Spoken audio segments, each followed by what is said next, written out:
Right now, the American Cancer Society is recruiting participants for its study. This is the third major cancer study. From previous research, we've made great strides, but more research is needed to better understand what's causing cancer rates to rise. We're approaching the end of June, a busy time at the American Cancer Society's Eugene branch.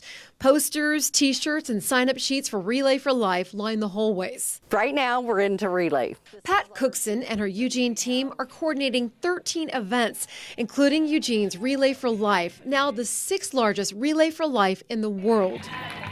In the midst of all this, Cookson is thrilled to tackle a milestone project, getting people to sign up for the American Cancer Society's Cancer Prevention Study 3, also known as CPS 3. Participants are usually recruited from large cities. This is the first time in the Pacific Northwest the American Cancer Society is reaching out to the Eugene-Springfield area. The opportunity for people in this community to be involved in a research project of this magnitude and their own little community is really, I think, an opportunity that you can't pass up. CPS 3 started in 2007. The goal, study 300,000 participants to learn more about cancer and why we're seeing alarming rates.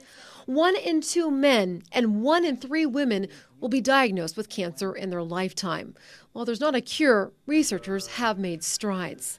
The first study, CPS 1, focused on smoking.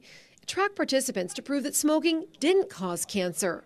Research proved otherwise. That was in the 1950s and eventually became the 1964 Surgeon General's report. In 1982, the American Cancer Society launched CPS 2, studying 1.2 million volunteers.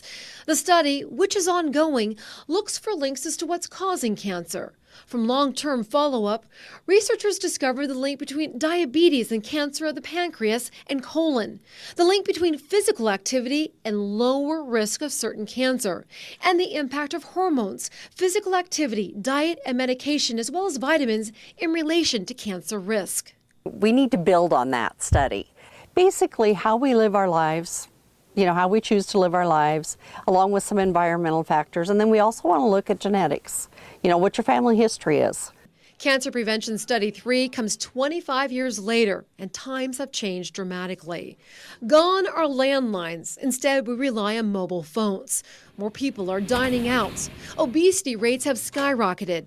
Kids spend less time in physical activity and instead at the computer and in front of video games. Are these factors impacting cancer rates?